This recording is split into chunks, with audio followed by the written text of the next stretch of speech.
안녕하세요. 오늘 조선 후기의 사회 경제적 변동, 큰 5번째 단어는 되죠. 그중에 첫 번째 단어는 바로 농촌 경제의 변화에 대해서 한번 살펴보도록 하겠습니다.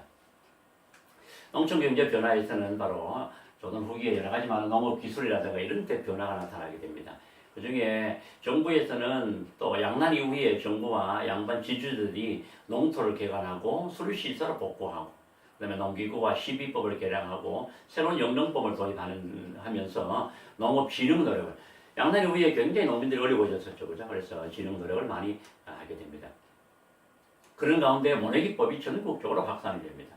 쌀 생산이 이렇게 해서 모내기법을 실시함으로 인해서 쌀 생산량이 증가하고 벼와 보리의 이모작이 가능하게 되고 또 노동력이 크게 절감이 됩니다.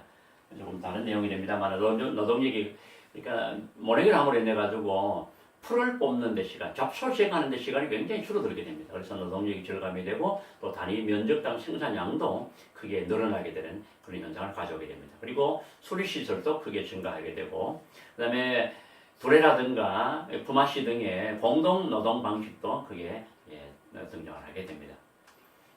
그리고 또 밭농사에서는 견종법이 나타나게 됩니다. 밭 두둑 높은 곳에 있는 그런 일항에다가 지금까지 씨앗을 뿌려졌는데 이제는 그 고랑에다가 씨앗을 뿌리는 방식이 나타나가지고 수확량이 증가하게 되고 노동력이 크게 줄어들게 됩니다.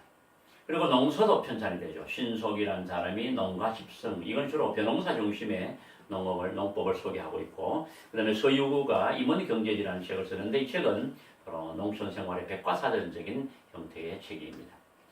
그리고 또 농업 경영에도 변화가 나타나게 됩니다. 먼저 농업 경영 방식은 지금 모내기법의 확산으로 광작이 크게 나타나게 됩니다. 광작은 넓은 광작을 써가지고 한 사람당 경작 면적이 크게 늘어나게 된다는 얘기죠. 그러다 보니까 지주가 토지를 직접 경영하는 형태가 나타나게 됩니다. 지금까지는 경영할 수가 없었죠, 그죠? 그래서 이것은 소작에게 빌려주고 했었는데 이제는 이 광작이 나타남으로 인해 가지고 지주가 토지를 직접 경영하는 형태가 많이 나타나게 됩니다.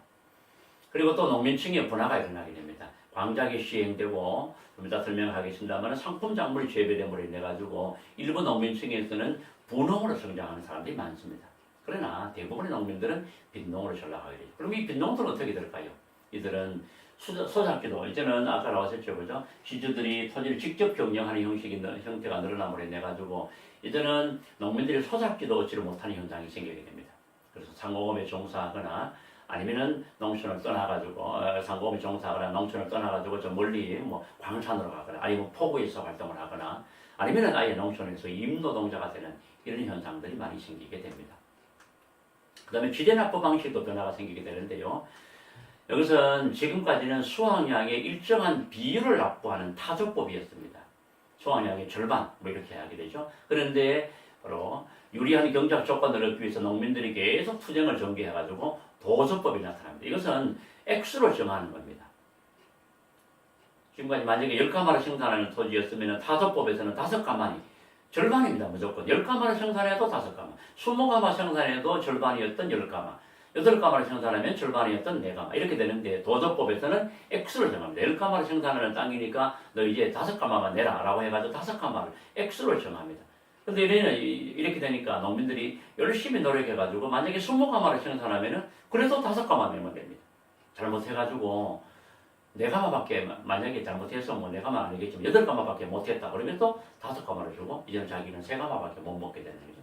이런 현상이 생기는 것이 바로 이 도조법. 어쨌든 이렇게 되면은 농민들이 열심히만 노력을 하면은 많은 것을 남길 수가 있게 되죠, 그죠? 그래서 농민들이 자유로운 영농이 가능해지게 되고.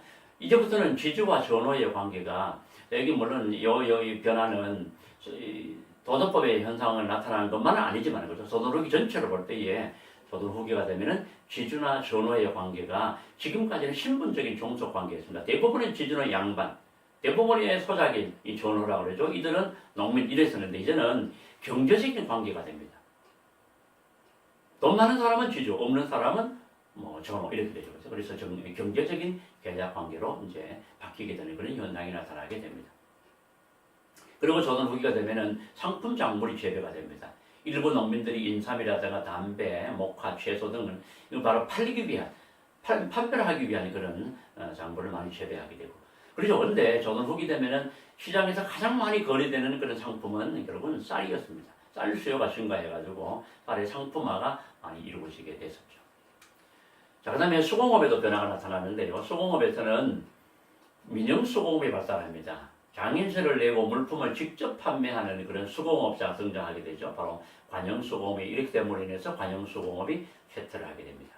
그러면서 또 조선 후기는 선대제 수공업도 성행을 하게 됩니다. 이것은 수공업자가 상인 자본으로부터 돈을 받거나 아니면은 뭐 물품을 받거나 해가지고 미리 받고 먼저 받고 제품을 생산하는 그런 방식이 바로 조선 후기의 선대제 수공업이라고 하는데 이것이 성행하게 됩니다. 그리고 기타 공장제 수공업, 그다음에 또 수공업의 촌락, 뭐 어디 가면은 유기 뭡니까 녹그릇 만드는데, 그다음 어디 가면은 도자기 만드는데, 어디 가면은 철근 뭐 생산하는 이런 것이 수공업 촌락이 등장을 하게 됩니다. 그리고 농촌의 수공업도 상품 생산 단계가 됩니다. 옛날에는 자급자족하기 위한 정도에서는 이제는 팔기 위해서 물건을 만드는 그런 현상이 나타나게 되죠. 그리고 또 독립수공업자가 점차 또 증가하기도 합니다. 그 다음에 광업에도 변화가 나타납니다. 조선 후기 되면 아까 민영수공업이 발달한다고 그랬죠. 그러다 보니까 광물이 크게 수요가 증가하게 됩니다. 그리고 또 부역제가 해이해지게 됩니다. 이제 나라에서 오너라 광산 경영을 정부에서 나라에서 하게 되는데 국가에서 하게 되는데 그러면서 동네 사람들 불러서 하는 것이 부역제인데 조선 후기는 이게 해이해집니다. 오라 그러니까 안 옵니다. 잡으러 가면 도망가 버립니다. 그래서 부역제가 해이해져서 광업에 큰 변화가 나타나요. 그 변화가 나타나는 것이 어떤 변화냐면 바로 정부가 민간인에게 세금을 받고 광산 채굴을 허용하는 그게 바로 이 말입니다. 그게 설정수대라는 것이죠. 정부에서 광산입니다. 광산을 개설하게 하고 세금을 받는 제도입니다. 국가에서 광산을 경영하는 것이 아니고 아니 민간인에게 경영을 해라. 그러고 나서 나라에서 세금을 받는 것이겠죠. 그죠? 그러다 보니까 조선 후기 되면 광물 수요 이력이 증가하다 보니까 나에게는 또 잠체 몰래 채굴하는 것이 또 성행하기도 합니다. 그 다음에 또 하나 조선 후기가 되면은 청과의 무역의 발달. 청나라에서 인물이 되면은 세계적으로 청나라에서는 명나라부터 되는데 명과 청나라 때 되면은 은혜 수요가 급격히 늘어나게 됩니다. 그래서 우리나라도 청과의 무역이 이루어짐으로 인해서 은혜 수요가 크게 증가해가지고 은광이 많이 개발이 됩니다. 그리고 18세기 중엽이 되면은 또 금광도 많이 개발하게 되죠. 자, 그 다음에 광산 경영에 또 변화가 나타납니다. 뭐냐 그러면 바로 덕대라고 하는 것이 나타납니다. 이거는 뭐냐 그러면은 상인 물주의 자금을 받아가지고 또 채굴업자를 고용을 하고 그 다음에 뭐 재련업자를 고용을 하고 이렇게 해가지고 광산을 경영하는 전문 경영인 바로 덕대가 나타나게 됩니다.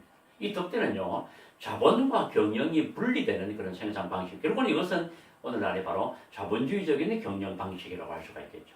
이런 또 덕대가 나타나게 되는 것이 조선위기의 광업에서도 커다란 변화라고 볼 수가 있겠습니다.